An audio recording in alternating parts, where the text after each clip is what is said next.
Hello, good morning, everyone, and welcome back to another episode of Ashram Talks. My name is Ambika. I'm joining you from Toronto today as we continue our study of the Bhagavad Gita, currently on chapter 2. So, very excited today to have a very beloved speaker returning with us today, Haripriya Benedict. If it's your first time joining us and you've never met Haripriya before, she has shared for years the teachings of the Bhagavad Gita and the practice of yoga and yoga nidra across New York, Florida, California, reaching everyone from A-list celebrities to high-level professionals in the FBI, Department of Defense, Fortune 500 companies. So we're super excited to have you back here, Haripriya. Welcome. Thank you so much. I'm very honored to be here. And yes, anytime I get a chance to talk about the Bhagavad Gita, I feel like I get nourished as I share whatever it is that comes. So thank you. Feeling is very mutual on this side as well. So without further ado, the floor is yours. Thank you. So I'll just give a moment of acknowledgement that all the knowledge that I have and that I offer has actually come from my gurus, my teachers, my spiritual teachers. Om Ajnanatimirandasya Gyananjana Shalakaya Chakshurunmilitam Yena Tasmai Shri Guruve Namaha. Namo Vishnupadaya Krishna Prastaya Bhutale Srimati Bhakti Vedanta Samyati Namine Namaste Saraswati Deve Gauravani Pracharine Nirvishesha Sunyavadi Paschachadi Sitarine Namo Vishnupadaya Krishna Prastaya Bhutale Srimati Bhakti Vaibhava Puri Goswami Iti Namine Gauravani Pracharaya Drida Sankalpa Murtaye Krishna Shakti Swarupaya Shri Bhakti Pradayane Namaha. Thank you. Thank you for being here. Om Namo Bhagavate Vasudevaya is also a prayer that sometimes we say when we acknowledge that the text that we're reading is non-different from spending time with the Lord himself. So it's pretty powerful, and I'm glad you've taken a moment of your time to connect to something that's larger than you, that's within you, that's all around you, and that loves you. So the Lord has many forms, and one of them is the Bhagavad Gita, is his spoken word. So today we're going to read chapter 2, verse 38, if you want to follow along. Do thou fight for the sake of fighting, without considering happiness or distress, loss or gain, victory or defeat, and by doing so, you shall never incur sin. So this is a very rich verse, a beautiful, rich verse. I want to address one of the words that has, I guess, some baggage to it, the word sin. So my understanding of sin is anything that takes us away from our true identity, actually. Anything that takes us away from depth of spiritual consciousness. So when we do something that degrades our consciousness, so something that covers us over, that's sin. So it's not like you're bad, you did something bad, you're going to be punished. That's the baggage that I think that word comes with because of many, religious traditions and this idea that you sinned, you did bad, you're going to suffer. And anything that moves us away from God does mean that it contributes towards our suffering. So it's not that suffering is not part of the equation. It is, but it's not from like a vengeful, vindictive place. And it's not from a like, you're bad, I'm judging you place. It's from we're a self. It's from truth. Like we're a soul. Now we're consciousness. We're within this body. And when we really know that, and when we live from that place, from that consciousness that I'm connected to the Lord and I'm a part of the Lord, just like my hand is a part of my body. We've given that analogy. Or just like the roots of a tree, the leaves of a tree, they're all parts of the tree. So when we water the root of the tree, then the leaves get nourished. So when we serve God, we get nourished. We're actually connected intrinsically. And anything that moves us away from that service, that love, that knowledge that we're intrinsically connected to God, then that creates suffering. And we can call it sin, but ultimately it's what moves us away from reality. So welcome, Colleen. You're very loyal. I love seeing your name pop up every time I come. I wanted to share a few things here. So this there's actually a quote that is quite known right now, I think due to Gabor Mate, and I looked it up because I was kind of intrigued by it. And that quote actually comes from Dr. I might pronounce his name wrong, but Stephen Borges. And the quote is, "Safety is not the absence of threat, it's the presence of connection."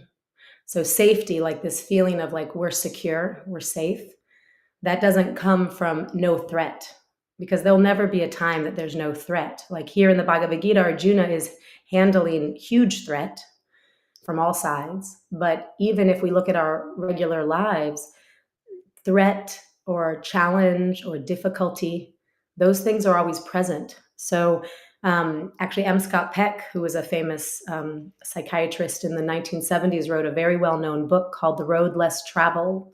And I think it was like a bestseller for at least a decade. And in that book, he starts off with saying, life is difficult. That's like the opening line, as if we didn't notice. No, well, so that then he continues and he basically says, when we accept that life is difficult, and acceptance is different than resignation. So acceptance is it's like a platform for using less of our energy to fight against reality. So resignation might be like, oh, life is difficult, like I'm stuck, it's a challenge, I surrender to that. That's not the platform we're coming from. So platform of acceptance is like, I'm no longer fighting against that reality. I'm no longer in the illusion that life should be utopia, that life should be bliss and it should be roses, like, it should be something different than what it is. So he actually says, M. Scott Peck says that all of our neuroses and psychoses, all of our mental challenges come from resisting the reality that life is difficult. So then the question is, so once we accept it, we're not spending our energy fighting it. So now we have more energy. We have more energy to handle reality. We have more energy to come from a place of like where the soul really is, like at choice, freedom, and expansion, consciousness. So what he goes on to say in the book, that basically once we accept that life is difficult, that life has challenges, that safety, and to bring it back to Gabor Mate's quote, is that safety isn't the absence of threat. It's not the absence of challenge or difficulty. Safety is the presence of connection. So, and I'm bringing that in here because Arjuna is here connected to Krishna. So Arjuna is in connection to God. God is physically present, which is something amazing that we don't actually experience. And yet in this instruction, he's saying fight. He's saying fight because I want to bring about a better ruling situation. So right now, the people who are ruling the planet are selfish, are self-centered, are hurting people, have arrogance, anger, ego, all these things that are, let's say, sin, let's say those things that move us away from God consciousness. And in that state, the society is going to suffer greatly. So Krishna is there and he's saying, I want to reestablish a just rule. I want Yudhisthira to rule. I want Yudhisthira to be the king because he has dharma, he has righteousness, he has consciousness, he has, he can tolerate austerities for the benefit of the people. He has honesty, care. So he has these good godly qualities. And he makes choices based on the benefit of others, the well-being of others. So Krishna's there instructing very personally to Arjuna, I want you to fight. And he gives many reasons that we've covered, if you've been listening, that other speakers have covered as to why he should fight. And he continues to give other reasons. And in this moment, he says, do it without even thinking about whether you're going to win or lose. Do it without even thinking about whether you're going to gain or lose something, like without calculations. And that can be very challenging, I think, when we want to apply that to our own life. Like if I think, oh, wow, can I really just do my work and not think about the results? And I invite us to look at that, to really look and explore and kind of have fun and play with, like, what would my life look like if I relied on the connection I have, right? If I feel safety because of the connection I have, that God's in my own heart speaking to me through intuition. And the more I listen, the stronger that voice becomes. And so I have that connection. And then I can also have an external connection of like, I can offer my work as a service to God, and that builds a connection externally to the idea that God is this amazing personality that loves us, that cares for us, that knows us fully, that fully accepts us, and is, operating on, there's millions of planets, and he's quite powerful personality who intimately cares and knows us. So the connection is what creates that safety. So I want to offer that thought to contemplate and kind of chew on today in our own lives. Like as you go through your life today, there will be difficulties that come up. Just like M. Scott Peck says, the difficulties are endless, and we can live in this illusion that, oh, if I just fix this or that, then there won't be any more difficulties. And we know from experience, actually, if we really look at life, that that's not true. That there's difficulties that come from other people. There's difficulties that come from nature, natural, disasters. There's difficulty that comes from our own minds. And that's in the Bhagavad Gita, it speaks about the three kinds of nature. And like three kinds of, sorry, not nature, adibodhika, adidevika. So I don't remember the third Sanskrit word, but basically it's referring to these three ways we get difficulty. So we get difficulty from others, we get difficulty from our own self, our own mind, and we get difficulties from nature. And that is, sometimes the difficulties might be more, sometimes they might be less. And usually we kind of look at happiness like, oh, today is like a little easier than yesterday. And like, so therefore I'm happy. Or we might go like, oh, wow, I'm suffering. I had this problem, this challenge, my health is an issue. I'm having challenges with my son, or there's an issue at work, but my neighbor, like he's really suffering. Like maybe he's gone through a divorce, and he's gone through, fighting for his children in court, and maybe he's going through a foreclosure, and you're thinking, wow, so it's relative. Like I'm comparing like, oh, he's really suffering. So therefore I'm grateful. I'm happy. My life is actually good. Like my challenges are relatively small compared to his. So it can be said that actually what we look at as happiness, material happiness, is relative. It's not actually the deep intrinsic joy that comes from being a soul, from knowing that you're a soul and knowing you're safe, knowing you're connected to God always. It's this happiness that isn't, it's happiness that can be crushed by time. And so the soul's journey is one of finding a happiness that's not crushed by time. So here he's saying, don't calculate happiness and distress externally. Don't calculate whether you're going to win or lose externally. And sometimes we want to look at, why do we even do that? Why do we think, oh, if I'm successful in this business? And usually it's to mitigate difficulty, to mitigate pain and suffering, and to try to enjoy more, to try to be happy, to try to feel, some happiness. And so materially speaking, the happiness is always relative, right? So I want to talk about, and what the Bhagavad Gita is going to even further expand as we go into deeper chapters, is the happiness that isn't relative. The happiness that is not about, well, today is easier than yesterday, or my life is better than such and such's life, right? That's something that will fluctuate, and it's dependent on externals, and it's relative. So the Bhagavad Gita invites us to search for that happiness that is permanent, that happiness that is always expanding. So what is that happiness? That happiness is actually offering ourselves up to God. That happiness comes when we are rightly situated in our dharma, in our position as a part of God, a soul, a part and parcel of God. And we're now watering the root, where as we offer our day, even our work. So here, if Arjuna is deciding to fight just for the sake of Krishna's happiness, just like, oh, Krishna wants this, okay, I'm not going to calculate. I'm going to stop all the calculations. I'm just going to do it because I know that Krishna wants it. So now what is he doing? He's watering the root of the tree, and he's a leaf on that tree, and he will feel nourished and complete whether there's victory or failure, because now he's not dependent on the result. So he's free, actually. It actually frees us. So in the beginning, we might have some resistance to that. We might go like, well, if I don't calculate my successes and failures, if I don't do X, Y, and Z so that I get a result, then what? What if horrible things happen? And I invite us to remember this quote by Dr. Stephen Porges and Gabor Mate, that safety is not the absence of threat. The threat will be there. The difficulties will be there. So if with all of our calculation, I'm going to change this and that, I'm going to change this, and then I'm going to rearrange that, and then it'll be utopia. No, that's the illusion. That's the lie. That's the lie that we repeatedly find ourselves in.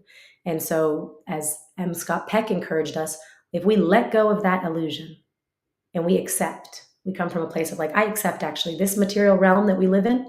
We're a soul within a body. And in this realm, there's always some difficulties. Less, more, but ultimately they'll come. Threats will be there. Threats from other people's opinions, perspectives. Maybe sometimes people are praising you. Sometimes people are bashing you. There's haters out there. So if we actually come from a place of, I'm doing this for God, I'm doing this as an offering, then everything becomes successful. Then the results don't even matter. And then we're no longer living to control the results. So we become free and we become safe. Our nervous system can be calmed. We can, because as I looked up a little bit about that quote, Stephen Porges did all this work on the parts of our brain that are responsible for calming the nervous system and feeling safe. So what is that connection that we want to cultivate today?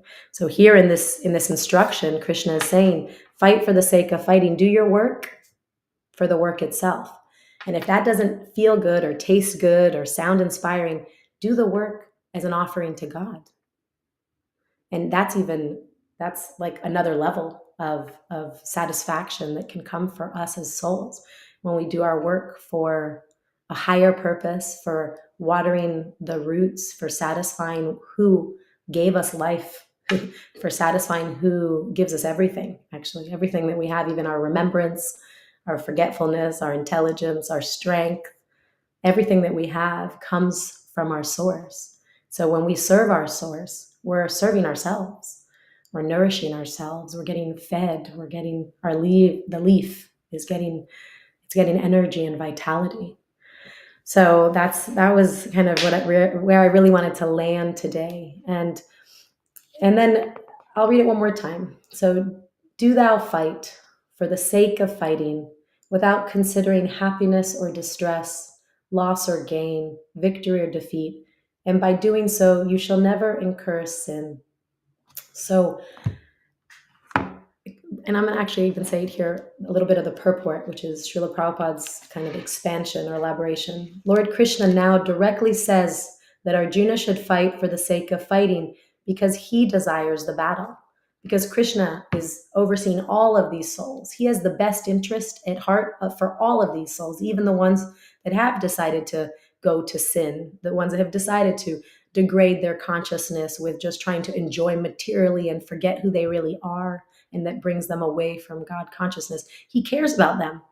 And as they get another life, as they die in this body, in this form, and they get another life, they get a new opportunity to make different choices. So he cares about them, and he cares about Arjuna. So if Arjuna does what Krishna is asking, then Arjuna is taking care of himself also. There's no consideration for happiness or distress, profit or loss, victory or defeat in the activities of Krishna consciousness, in the activities of God consciousness, spiritual consciousness. That everything should be performed for the sake of Krishna is transcendental consciousness. So we've stepped outside of material consciousness when we take even 10 minutes and say, these 10 minutes are dedicated towards bringing God some happiness. These 10 minutes are dedicated towards doing what would make Krishna happy, doing what would make my source happy, the person who is always connected to me, who's in my heart, who loves me. So it might become 10 minutes, then 20 minutes, then 30 minutes. Maybe you end up doing it for an hour or 2 or 3. You can expand how you feel. And as we expand that, we'll start to notice the soul is happy. It's like soul food, you know, you're getting fed. You are getting fed, not your body, not your mind, not all the thoughts that you have and all the desires that you have, but you. And when you're fed, then the happiness comes. And therefore, the body is happy and the mind is happy. So everything is taken care of when we start with the self and like the true identity of who we are as parts of God, as I always resist using the word servants of God because that word has so much material baggage to it. So I always want to use the word seva, which is actually the word that's in Sanskrit. Seva. We're Savites. We are intrinsically connected to wanting to serve in a way that's delicious, to serve in a way that's inspiring. So like my service right now is talking about Krishna, talking about the Bhagavad Gita. This isn't like, oh, I'm a servant and I feel like, oh, I'm less than because I'm a servant. No, I'm a servant. I'm a servant of God because I understand the word servant actually means savite, someone who is doing something they love as an offering to God. So our service is our nature. That's our nature. We can't separate ourselves from service. And actually, we can even look around and see, like, we're always serving something. We're maybe serving our family or our country or our children or our plants or our dogs. We're always serving. So we're serving our job, our employer. There's so many examples of how we intrinsically serve all the time. You can't really separate the soul and service. And so then what kind of service do we want? What kind of seva, what kind of service is delicious for us? Whatever that is, we can do it and do it for God. So that's what Arjuna is about to do it later on. But as before, while Krishna is talking to him, he's saying, this is your service. He's a warrior. He's trained his whole life for this. He used to shoot arrows in the dark just to become expert, shoot arrows, with his eyes closed. So he's been trained for this. This is his dharma. It's his offering. It's his work. So his work is protection and a warrior. And Krishna's saying, okay, now it's time. It's time to use that. And even if it feels difficult, we do it anyway. And as soon as you get into material calculations of, if I do this, I'm going to suffer, then we've already forgotten that safety comes from the connection that we have with God. Safety is not going to come from avoiding a difficulty, trying to avoid pain. So I sometimes participate in something called Sattva. They're like self-development seminars. And the whole premise there in self-development is, do we want to be living, or do we want to be surviving? So surviving is like avoiding pain. And living is like courageously, boldly moving forward with purpose. So I invite us today, let's just spend today thinking as we go through our day, like, am I on purpose here? Am I purposeful? Am I choosing this? Am I choosing what I'm doing? Because we as souls are always at choice. We're always at choice. Even if it feels like we're in a difficulty, we're at choice in how we respond. So I'll just read a tiny bit more of Prabhupada's purport. So I'll start where I was for a minute to reconnect. So everything should be performed for the sake of Krishna. That is transcendental consciousness. So there's no reaction to material activities, which also frees us. If we're living for the material activities, then actually we're getting more and more kind of roped into action and reaction. And if we're living as service, then the actions and reactions don't really touch us, and it frees us as a soul. He who acts for his own sense gratification, either in goodness or in passion, is subject to the reaction, good or bad. So yeah, if we're just thinking about what's good for our body, for the leaf, we're just like, I'm pouring water on my leaf, and we're like dying inside maybe, but we're like, well, it feels good. Then there's gonna be good and bad reactions. There's gonna be suffering. There's gonna be happiness, both. And so he's saying, pour water on the root. If you're serving God, then your leaf is satisfied and there's no good and bad. There's no reaction that you suffer. But he who has completely surrendered himself in the activities of Krishna consciousness is no longer obliged to anyone, nor is he a debtor to anyone, as one is in the ordinary course of activities. So yes, that was it was a lot, and I tried to tie in kind of modern psychology and Bhagavad Gita. I think they're both very applicable to our experience in life and how we go through our lives, and what concepts, what are the beliefs underneath, do we believe like life is difficult and I can handle it because I'm connecting to God? Or do we believe like if I just change X, Y, and Z, then life won't be difficult? And and that's going to lead to a lot of mental challenges, because as M. Scott Peck, he was a Harvard grad, PhD. I mean, he was quite widely known, and he in all of his studies understood that the neuroses and psychoses that we experience, all the mental disturbances that we experience, are due to this fighting of reality, this fighting against reality, trying to live in this illusion that once I have 2 million followers, then I'll be happy. Once I publish this book, then I'll be happy. Once I have 1 million in the bank, then I'll be happy. Like, we can move towards those goals. But if we're living in the illusion that those goals are what's going to satisfy us, we've completely forgotten who we are. And the soul is not getting nourished. And then once we have those goals, they may give us some temporary enjoyment for a while. They're not going to feed the soul. And I know this as Ambika mentioned. Like, I have worked with actors who are, A-list actors who have so much. They have fame, wealth, beauty, power, so much freedom of choice in this material realm. And if they're not feeding their self, their soul, who they really are within the body, within all the material desires, if they're listening to all the material desires and trying to achieve them, then they're endless. There's just going to be another set of desires, just like there's another set of difficulties once we handle our difficulties. So if we accept, like, okay, there's going to be difficulties here, because I'm actually not made for this world. I'm made for a world that's permanent. I'm made for a world where I don't die, but I'm in this body temporarily. I wanted to have an experience here. I wanted to enjoy something or other. God gave me this body to enjoy that. If I wake up and I remember who I am, then I can live permanently. But if I forget who I am and I'm just thinking, if I get this, then I'll be happy. No, if I get that, then I'll be happy. I remember one day my friend, he had these 2 prestigious awards in his hand, and he said, I thought these would make me feel differently. And that was huge for me, because I was an actress at the time, and I definitely was, wanting similar goals to him. And those goals are all fine. But if we're in the illusion that that's what's going to satisfy the soul, that's where we're in danger.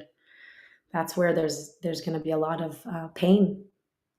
So today, whatever your goals are, I invite you to just try on seva, try on offering something of your day, some activity, any of your work, to God, to Krishna, who never forgets you, always is aware of you and loves you and accepts you exactly where you are. If there's any questions, I have time for that. Thank you, Haripriya. I'm just taking a look at the chat here. We do have Colleen again, who just said, thank you so much for the insightful class. And I'd like to echo those thanks as well. And I have a bit of a question. I don't know, it might be a loaded question for the end of the class, but every time I hear you talk, it sounds so much like you're speaking from this place of experience. It's not just like you've read these books and you have memorized these facts and you are now sharing these things. It sounds like, you've tried it on. You've tried it on for size, and you've had some kind of visceral experience, because that's what comes out when you're sharing these things. So I'm wondering if and I don't even know if you can maybe pinpoint this exact moment, if there was a time, that maybe that first time, or a very palpable time, when you really felt that difference between between that, working for material happiness or trying to kind of avoid suffering in a sense, and the difference between that and really living on purpose, this feeling of service, to or sorry, this feeling of service and connection. Mm, thank you. Wow, there's many moments, but there's a few poignant ones, and I'll say I think connection came first. I'll say, Mm, or I mean, there was times I did service as like an exercise of like, okay, Srila Prabhupada recommends that. He said, sometimes you don't feel like doing it, but if you do it anyway, then the feeling comes. So there were times I just, okay, I'm going to engage in service. I'm going to, mm, sing a prayer to the Lord, or I'm going to, offer some flowers or offer some incense, or I'll cook and whatever I offer, whatever I cook, I imagine God enjoying it first. So I'll offer the food. So I guess over my lifespan, there was many times I practiced service, and as I was practicing that service, it does bring about more connection, because it brings my consciousness to like, oh, God's real, and I can offer something to God, and God feels me and hears me. And I think there's still doubts that come. It's not, I don't think it's black and white when there's like a light switch and like all of a sudden it's like, yes, it's clear. I think as I offered service, I would even ask. I remember one time I was in India, Vishakhapatnam. There's a beautiful Nrsinga Dev temple, and I was visiting my guru, Bhaktivedanta Puri Maharaj. And I remember bringing a garland, a big flower garland, to this Nrsinga Dev deity. And there's a line of like, in India, I mean, it's like a temple, thousands of people trying to see the deity. And I remember thinking, I'm so far away from you, Krishna. I remember thinking that, like, I'm so far away from you.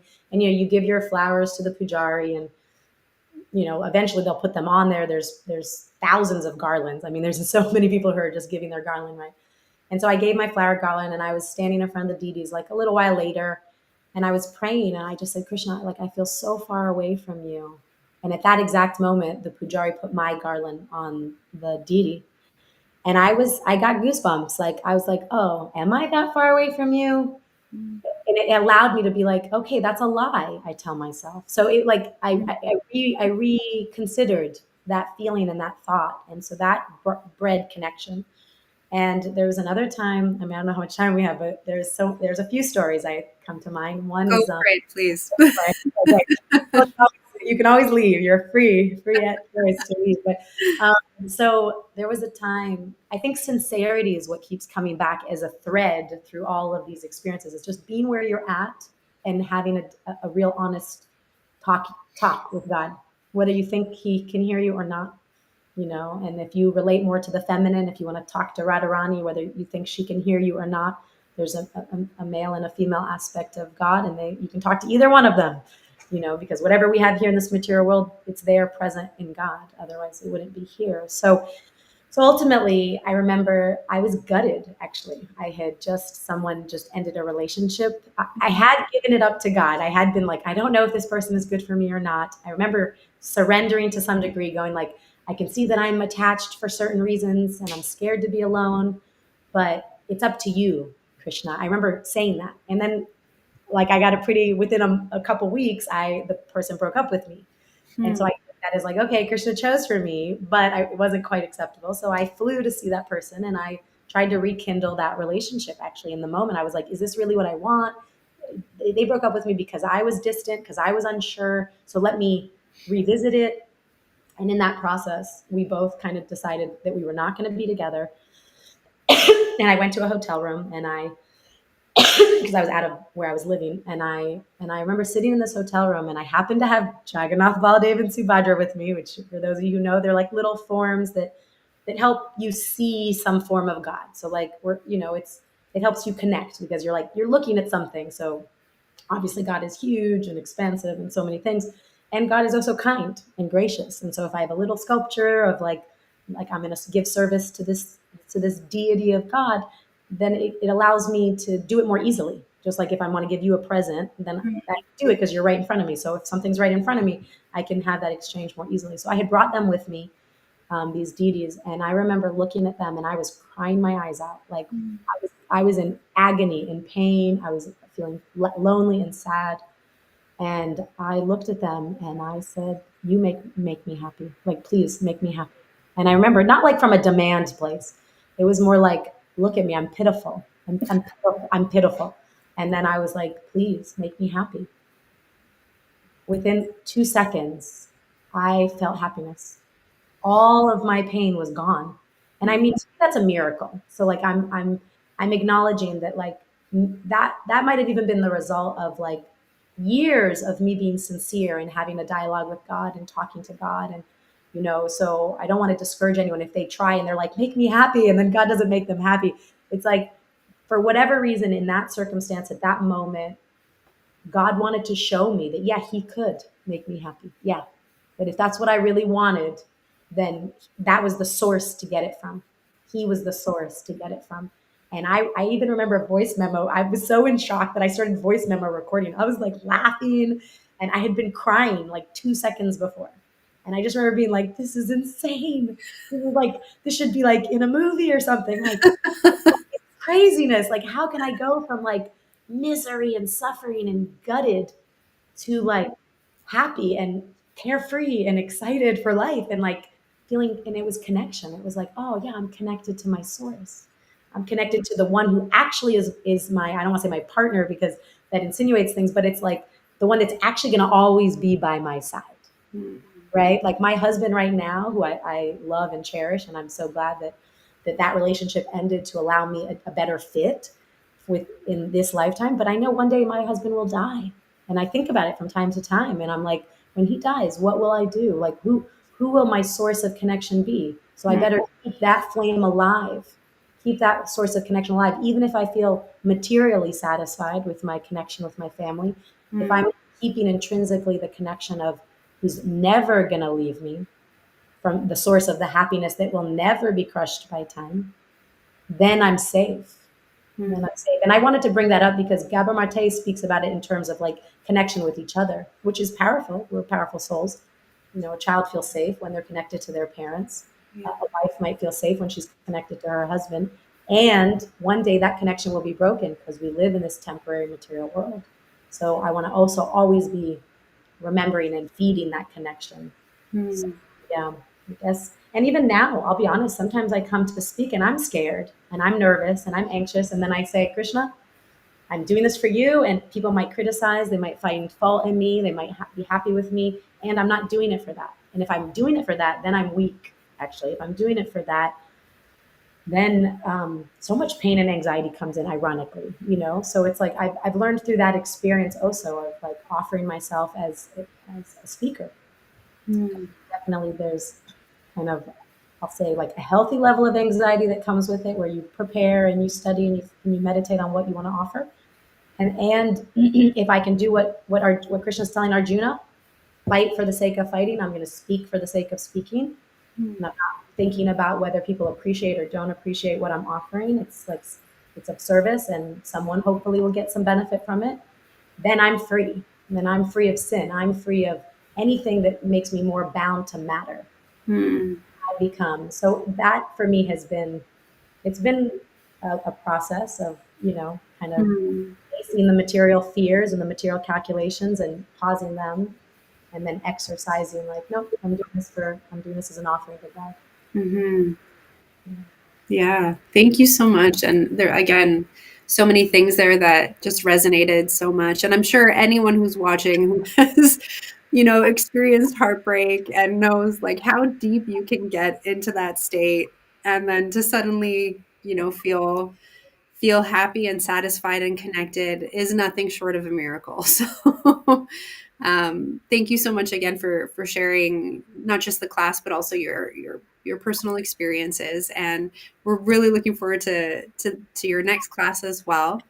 And for those of you who are joining us for the first time, if you would like to listen to some more classes, we do have a playlist, the Bhagavad Gita playlist, that you can go back and listen to if you'd like to connect For future classes, you can just hit that subscribe bell and notifications will get sent to you for upcoming live sessions. We do have live sessions every Monday evening and Thursday morning, depending on where you are in the world. So please stay connected with us. We'd love to hear any thoughts, questions, comments. You can follow us on Instagram, which is Ashram Talks ENG, and stay connected that way. And thank you so much again for joining us. We really love this community that's being created here. And we look forward to seeing you all in the next episode of Ashram Talks. Thank you so much.